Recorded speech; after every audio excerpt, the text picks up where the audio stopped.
Yo no puedo intentar un avance en la reforma agraria completo, un avance en la nacionalización del cobre completo, un avance en tomar el control financiero al mismo tiempo y un avance en tomar el aparato industrial al mismo tiempo. Y te querer dar una redistribución del ingreso muy acelerada, con los desafíos en materia de que se me corten los recursos externos, en un país, para Frei y para Allende, no tanto hoy día, aunque es muy alto, en que el cobre es el 80-90% de nuestras exportaciones, de manera que si tú ahí tienes un problema se te complica más. Entonces, en suma, yo diría que ahí hay un diseño estratégico que era razonable, el de Frei Montalva, y que permitió actuar en varios frentes al mismo tiempo, manteniendo la estabilidad del gobierno y acelerando las cosas para que después ocurriera lo de Allende. Ahora, si tú tomas los dos periodos juntos, tiene cierta lógica haber pasado primero la chilenización a la nacionalización. Ahora, en la nacionalización, además de lo que mencioné, yo creo que podíamos haber hecho mejor en la gestión de las empresas, de manera que tú tuvieras en estas empresas, tiene que tener un cierto mando, porque si cada uno hace lo que quiere, se te puede caer la productividad. Y al principio ocurrió, pero al final del gobierno, y yo estaba en el ministerio, ya teníamos manejo mucho más fuerte de la producción. En un momento se estabiliza. Sí, y se demostró porque los chilenos estábamos en perfectas condiciones, y si tú no asumes esos desafíos nunca vas a aprender.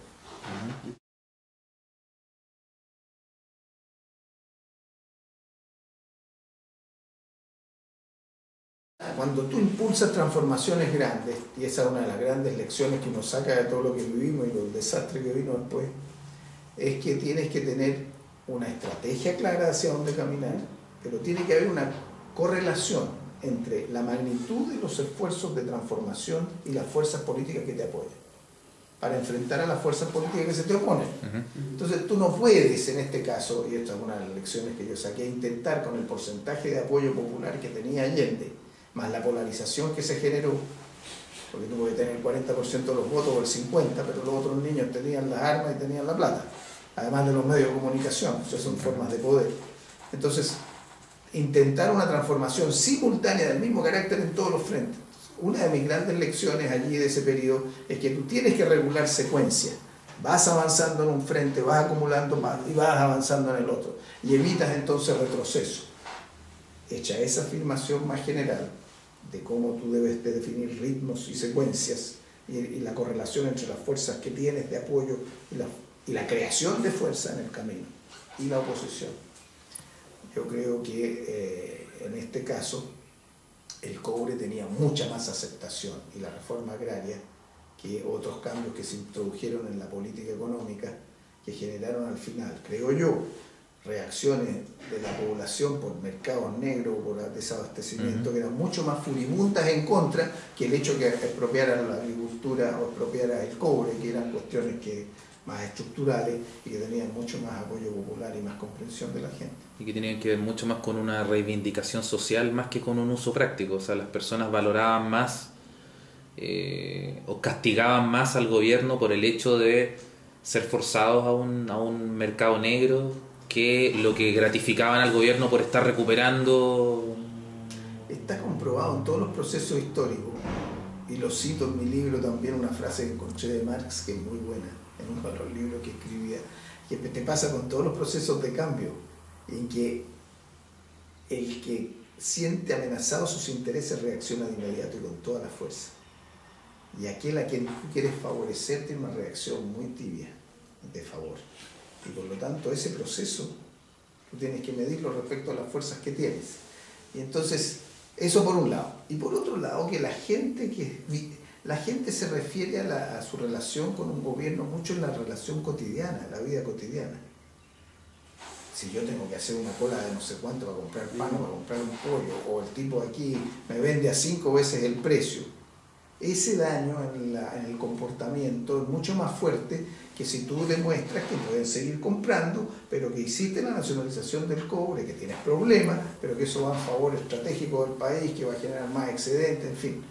Entonces, al hacer todo simultáneamente, y especialmente en la debilidad que tuvo la política económica, y ahí yo estuve vinculado, y me acuerdo de los debates de que la economía real es lo que mandara y no la economía financiera, y un grupo de nosotros que éramos economistas más jóvenes estamos metidos en el gobierno, decían, pero esto es una locura, ¿qué está ocurriendo acá si los desajustes financieros en algún momento tienen que explotar? Y claro, entonces al final tuviste estos otros efectos que te limitaron en tu capacidad. ¿Cómo cree usted que se produce esta unanimidad? ¿Por qué? ¿Solo por interés electoral? ¿Solo por...? A ver, normalmente un parlamentario vota en función de lo que percibe que es la voluntad de la gente que él representa. Siempre uno está sensible a qué está pensando su gente, porque al final lo está representando. Pero al mismo tiempo tú actúas en función también de los valores y de los criterios que te inspiran en la acción pública, el tipo de sociedad que quieres. Y allí obviamente se impuso el criterio que ya había madurado en la sociedad chilena de que el cobre era chileno. En ese debate constitucional, los temas de propiedad que se planteaban tenían que ver con la propiedad extranjera y con la forma de compensación. No estaba hablando de la propiedad del resto de los bienes chilenos. Si hubiera sido el resto de la propiedad de los bienes, habríamos caído en lo que Allende trató de evitar el 11 de septiembre con el llamado a plebiscito para resolver el tema del área de propiedad social.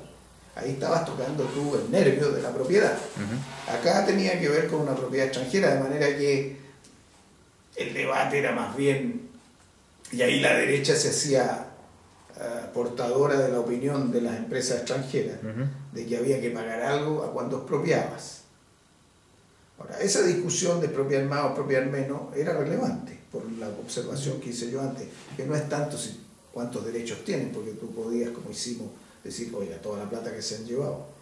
Entonces, que era el argumento, claro. ¿Qué es lo que se hizo en el proceso y en la reforma constitucional? Se dijo, claro, menos se descuentan las utilidades excesivas, y se determinó el porcentaje a partir del cual las utilidades eran excesivas. Entonces, la discusión esa era una discusión técnica, tú la podías tener o no, pero el problema de fondo no era ese, era un problema político de las fuerzas que desatabas, si actuabas de una manera A y una manera B, y las fuerzas que tenías tú de resistirlas, si querías continuar.